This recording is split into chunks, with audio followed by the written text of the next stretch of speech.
High. তো finally রিনিট 2026-এর result out হয়ে গেছে। যারা রাত্রের রেজাল্ট আউট মানে রেজাল্টের স্কোর কার্ড দেখতে পারোনি তারা সকালে বা এক্ষুনি দেখে নাও। মোটামুটি স্কোর কার্ড তোমরা দেখতে পেয়ে যাবে, এবং সেই স্কোর কার্ড অনুযায়ী তোমরা যদি ওয়েস্ট বেঙ্গলের হয়ে থাকো, ওয়েস্ট বেঙ্গল স্টেট কোটায় এমবিবিএস গভর্নমেন্ট সিট হবে কি হবে না সেটা আমরা আলোচনা করব।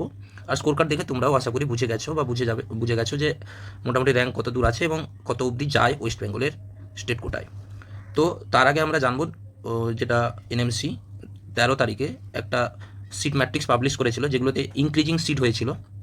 তাতে ওয়েস্ট বেঙ্গলে মোটামুটি 825টা সিট মানে 825 সিট ইনক্রিজ হয়েছে। তার মধ্যে গভর্নমেন্ট হয়েছে 325। সো 325 অনেকটাই সিট। তো সেখান থেকে আমাদের আগের বছর যা কাট অফ গেছিলো মানে র্যাঙ্ক অনুযায়ী, সেই র্যাঙ্ক অনুযায়ী একটু কাট অফটা বাড়বে। ঠিক আছে, মানে তোমরা আরও হায়ার র্যাঙ্ক থেকে গভর্নমেন্ট এমবিবিএস পেতে পারো। আরেকটা ব্যাপার হচ্ছে নিট 2026-এর কাট অফ পেপার লেভেল যেভাবে ছিল, এক্সপেক্ট করা গেছিলো যে কাট অফ অনেকটাই কম যাবে, কিন্তু তার থেকে এক্সপেকটেশনের থেকে একটু বেশি হয়েছে। একটু নয়, মানে 30 মার্কস মতো এক্সপেকটেশনের থেকে বেশি হয়েছে, 30 মার্ক কম নয়। তো টাফনেসটা এক্সপেকটেশনটা কেন হলো বা কাট অফটা কেন হাই গেল সেটা তোমরা বুঝতে পারবো যে স্টুডেন্ট টাফনেসটাকে বেশি অ্যাডাপ্ট করছে এবং খুব ভালোভাবে পড়ছে। হ্যাঁ, সেটাও হতে পারে, পেপার লিক ফিকও হতে পারে, সেটা তোমরা দেখে নিও। তো মোটামুটি রেজাল্ট আউট হয়ে গেছে। তো কাউন্সিলিংয়ের জন্য তোমরা প্রিপেয়ার হও।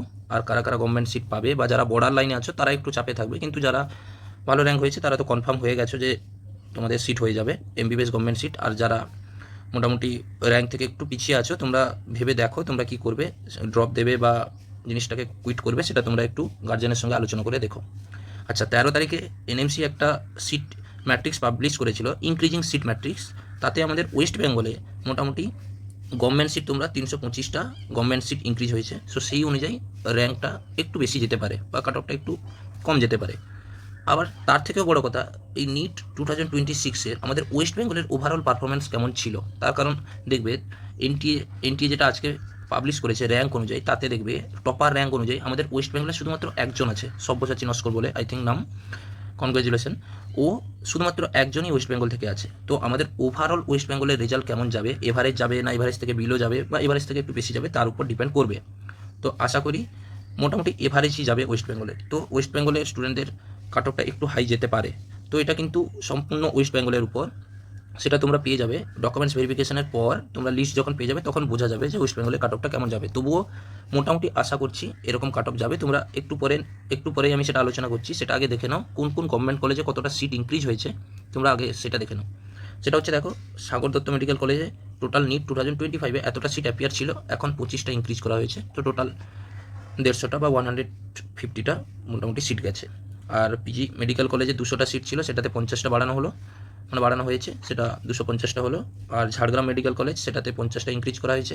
আগে নিট 2025-এ 100টা পার্টিসিপেট করেছিল। আর মালদা মেডিকেল কলেজে 25টা ইনক্রিজ করা হয়েছে। আর মুর্শিদাবাদ, তাতেও 25। আর প্রফুল্লচন্দ্র সেন মেডিকেল কলেজে সেটাও 50। আর শরৎচন্দ্র চট্টোপাধ্যায়, তাতেও 50। আর তাম্রলিপ্ত 50। তো এতগুলো সিট ইনক্রিজ করা হয়েছে। তো টোটাল সিট ইনক্রিজ হয়েছে 325 গভর্নমেন্ট সিট। আর যেটা প্রাইভেট মেডিকেল কলেজের সিটগুলো, সেটাতে কত হয়েছে দেখো। আই কেয়ার মেডিকেল কলেজ, তোমরা জানো সেটা খুবই ভালো প্রাইভেট মেডিকেল কলেজ, প্রাইভেটের থেকে ভালো, মানে প্রাইভেটে সব থেকে ভালো বলতে পারো। কেপিসির পরে আই কেয়ার ধরতে পারো, সেটাতে তোমরা 50টা ইনক্রিজ হয়েছে। আগে ছিল মানে 25-এ পার্টিসিপেট করেছিল 150টা। জগন্নাথ গুপ্তা, তাতেও 50টা ইনক্রিজ করা হয়েছে। আর কৃষ্ণনগর মেডিকেল কলেজ, যেটা 100টা সিট ইনক্রিজ হয়েছে, 250 সিট চলে গেছে। আর পিকেজি মেডিকেল কলেজে 50টা ইনক্রিজ করা হয়ে গেছে। আর রানীগঞ্জ মেডিকেল কলেজে তাতেও 100টা সিট ইনক্রিজ করা হয়েছে, তাতে 200টা সিট গেছে। আর এসকেএস মেডিকেল কলেজ, যেটা নিট 2025-এ পার্টিসিপেট করেনি, এই বছরই পার্টিসিপেট করবে এবং অ্যাপ্রুভাল হয়েও গেছে, সেটা হচ্ছে 150টা সিট ইনক্রিজ হয়েছে। 150টা প্রথম থেকেই হয়ে গেল, মানে নিট 2026-এর 150টাই। আর টোটাল ওভারঅল 500টা সিট ইনক্রিজ করা হয়েছে। মোটামুটি 825 সিট ইনক্রিজ হলো মোটামুটি। পরে আবার হলেও হতে পারে, সেটা পরে দেখা যাবে, মানে সেটা রাউন্ডের কাউন্সিলিংয়ের মধ্যে মধ্যে যদি ইনক্রিজ করে তাহলে সেটা পরে দেখা যাবে। তো আপাতত আজকে দেখো, সেটা হচ্ছে নিট 2025-এর কাট অফ কেমন ছিল আর 6-এর কেমন কি হলো, সেটা হচ্ছে দেখো। আনরিজার্ভ ছিল, র্যাঙ্ক দেখো, মার্কসগুলো ভুলে যাও, শুধু র্যাঙ্ক দেখো। র্যাঙ্ক গেছিলো 46,820। আর ওবিসি এ বি ছিল, সেটা দেখে নাও কত র্যাঙ্কে গেছিলো। আর ইডব্লিউএস কত ছিল দেখো, 1,18,000-এর মতো। আর এসসি ছিল 1,72,000। আর এসটি ছিল 1,24,000। এতটা র্যাঙ্ক ছিল।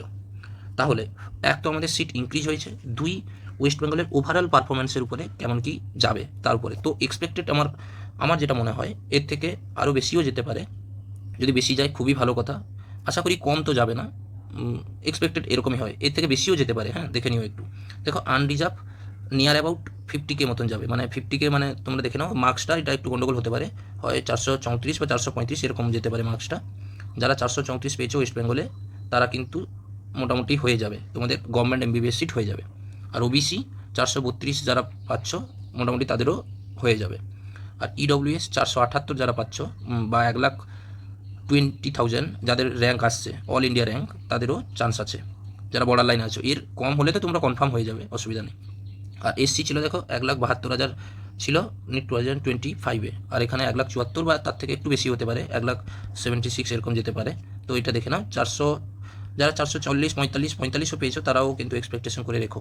আর এসটিকে ছিল দেখো 6,24,000, আর এখানে এসটিও 6,30,000-35,000 মতো যেতে পারে। তো এটা নিয়ার অ্যাবাউট, তাহলে মার্কসগুলো কিন্তু এই রেঞ্জেই হতে পারে, এক্সপেকটেশন করা যায়। এর থেকেও মার্কসটা একটু কম হতে পারে, তো তোমরা একটু দেখে নিও, এর থেকেও কম হতে পারে, কারণ ওভারঅল রেজাল্টের উপর ডিপেন্ড করবে। আর কোয়ালিফাই মার্ক তো 214 বা 214 বা 13 এরকম জাস্ট সামথিং এসেছে কোয়ালিফাই মার্কস। আর এসসি এসটি ওবিসি মানে 177। তোমরা এই র্যাঙ্কে যদি এই মার্কসটা কোয়ালিফাই করে থাকো, তাহলে তোমরা যদি প্রাইভেট মেডিকেল কলেজে পড়তে চাও তো তোমরা দেখে নিতে পারো কোন প্রাইভেট কলেজ মেডিকেল কলেজে তোমরা পাবে। ঠিক আছে, তো কাউন্সিলিংয়ের কী কী ডকুমেন্টস কীভাবে কী হয় তোমরা হেল্প পেতে পারো, চ্যানেলটাকে সাবস্ক্রাইব করে রাখতে পারো। ঠিক আছে, থ্যাংক ইউ। আর যারা এই র্যাঙ্কের মধ্যে আসছো তাদের কংগ্রেচুলেশন, তোমরা মোটামুটি গভর্নমেন্ট এমবিবিএস সিট পেয়ে যাবে। ঠিক আছে, থ্যাংক ইউ।